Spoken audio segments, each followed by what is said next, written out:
Researching human performance brings up a lot of interesting thoughts. During a conversation on the LTAD Network podcast, they spoke about not treating humans like robots, saying you need to get a full understanding of the person, the morals, the values, the motives of what it is that they're doing before you can actually share, give advice, or help them in any way, this looking from a coaching perspective. And the minimalists agreed with this with their conversation talking about narcissists and how the labels we put on ourselves and labels other people put on us can actually make us lose who we are. Something I brought up last week on the recap where How to ADHD was actually talking about those labels and how if you say I'm bad at this thing, it actually makes you worse at that thing because it becomes part of your identity and you just identify with being bad or good at a certain label that you've attached to yourself. And Brad and Steve actually spoke about this when they were unpacking the best press conference with the athletes saying that you need to be a kid. Just act, have fun, ask why, loads of questions, forget about the labels, forget about the expectations, and do you. And Tom said something that made me giggle when thinking about challenge. He said, when a gold bar is thrown at you, let it hit you and pick it up.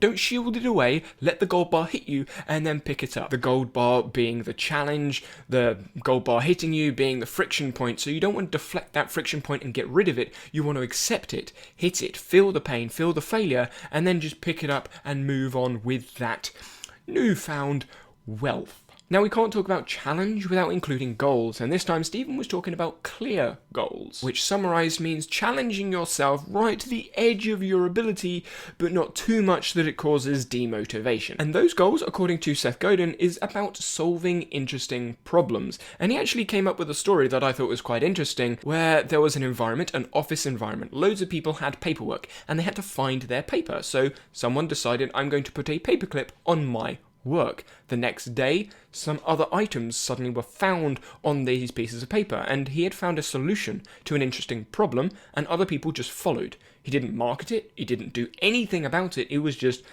this is my solution, and other people followed because it worked. And we all learn a little different when you think about Bandura's theory of social learning, but what Jim Quick was talking about with learning is that it matters what state you're in, what emotional state you're in. Are you in a state of mind to be learning? What emotion do you attach with the learning, to the lesson, or to the skill? And this further emphasizes the link between cognitive ability and emotional control, which is where Seth Godin gave another example of this time using arithmetic and math. Arithmetic basically being all of the calculations and requiring memorization of what it is that you're doing, following a pattern of different things you need to do. Now, this can be done using a calculator, or nowadays, using a phone, whereas math is more about the why, how, and when you actually do the arithmetic, requiring more thought, more emotional and cognitive understanding of the situation that you're actually in. And this is actually the experience many of us had at school with math and arithmetic. It wasn't, okay, this is why you're doing this is why this calculation, this formula works, it's just, this is what you need to do for this question, A, B, C, D, you get it done, which is where a lot of us struggle. And talking about schools, Seth actually goes on to say that a lot of us pick our schools because of emotional attachments we have with the school, whether that is, we played football in a tournament on their field when we were younger, or we know the teacher, we know other students at the school, or it's close to us and lots of our friends are likely to go there as well, because we have an emotional attachment to either the people or the place. Because narrative matters. Feelings first, which creates a story, and then you use facts normally to support it because confirmation bias. Which actually goes for flashcards as well, which Mike and Matty spoke about. Even though their love of Remnote and their love of flashcards is very clear to see, they spoke about how important the context of the flashcards is. Now, they went on to say to put flashcards in the context of a note or in an idea, which I agree with, but I think that's a little vague. I think it needs to go a bit further. So when you're making flashcards, in my mind, you need different perspectives, different contexts on the flashcard, because it's not just a one-size-fits-all most of the time, unless it's a fact and memorizing a piece of information. So the concept, to understand the concept, to learn the concept, you need to push out your boundaries. Go outside of just the normal flashcards and challenge yourself to get different perspectives, to create more flashcards around the different concepts that it can involve. And as Simon says,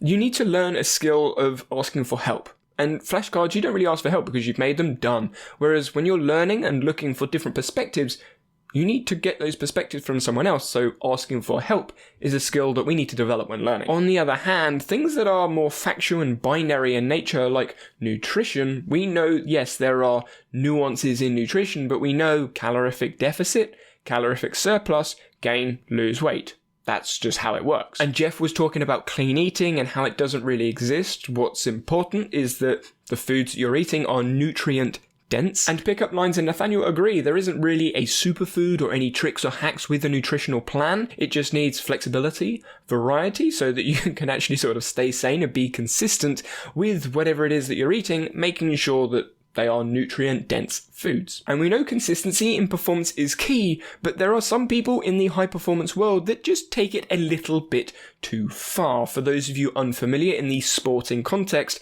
they push people emotionally and physically to their limit. Sometimes and oftentimes too far in history. Looking forwards, hopefully that will decrease. And Lawrence spoke about this on the Sports Psych show, where high-performance athletes were just being pushed to the limits to get the medal, forgetting about the actual health of the individual. And then Steve backs this up with what's happening at the moment with Simone Biles about her performance. For those unaware, Simone Biles is arguably the best gymnast in the world, breaking scores, making up new moves on her own, and just winning literally every category. But this Olympics, Tokyo, she pulled out. She qualified, she got through the qualification stages, and then she pulled out. And she pulled out because of something called perception action disconnection. In basic terms, when she's doing this spinny flippy shit off of skills or whatever, she loses where she is in the air, so she doesn't know where she's going to land. Not safe. And this is often linked to mental health, mental skills, cognitive and emotional stress on the individual, them being stressed about a skill, stressed about an event, or whatever that happens to be. And Simone Biles, because she is arguably the face of Tokyo 2021, there's a lot of pressure on her, and that's what we can guess is actually going on in her mind, which is why she's struggling right now. So how do you go about finding a solution for this? Well, Seth says that if you're just pointing at it, shouting about it, making it a really big thing, you're actually being lazy about trying to solve the problem. He was saying that if you actually want to make a change, you need to find a solution by creating a different environment. Doing something different. Again, another nod to the constraints-led approach to coaching, changing the environment, changing the constraints, changing the affordances for the individuals to work in. And Simon, as always, is trying to break the norms and suggests a don't do it day. In his business, in his work life, he gives people a don't do it day. They simply call him and say, I don't want to do work today. And he says, okay. Assuming there is an honest conversation and rational justification of why they're not going to do it, he actually says that instead of people lying and calling in, oh, I'm sick, and them not actually being sick, he says, have a don't do it day. Just don't do the work and come back and focus up next time. And I think this links really well with cognitive load theory and how mental and cognitive capacity works the same as physical capacity when it comes to load. You have a baseline of physical load, a baseline of cognitive and mental load that you can work with, and then you start overloading physically,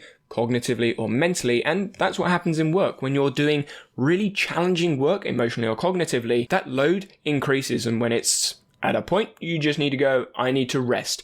And that is that don't do it day. And you could be thinking about a lot of different stuff, but something Cole Hastings actually brought up, which I thought was a pretty interesting question, was the stuff you're thinking about now, will you remember in 1 minute time, 10 minutes time, an hour time, maybe tomorrow? Will you remember it? If not, then it's arguably wasted cognitive load, but it depends whether that's active or passive cognitive thought, which is a whole topic on its own. And that is why Simon has a do-nothing day, because it's better to have 4 hours of deep, focused, motivated work than having 8 hours of low-focus, stressful, do-it-at-all-costs work. As James Clear said, the cardinal rule of behavior change: what gets rewarded gets repeated. What gets punished gets avoided. So don't reward behavior you don't want to see repeated. So rewarding rest, recovery, and driven, focused work over mentally drained work is much better. This is why I think the 4-day week studies I brought up a couple of weeks ago found so much success. Now, if you've made it to this point, firstly, awesome. Secondly, because of the amount of physical, mental, and emotional load I'm going to be going over in the next few months, the recaps are actually going to be moved to podcast version because it doesn't take as much time to do a podcast as a video. And I don't want to stop the recaps, but doing it in a video format I know is going to be overreaching and potentially overloading myself, so I want to plan ahead of time and not do that. So I'm going to leave a link in the description below and probably a pinned comment for the podcast, which is where I will be putting all the recaps, which will still be happening on a Monday. So have a great week, and until next Monday, get off YouTube and do something productive with your time instead.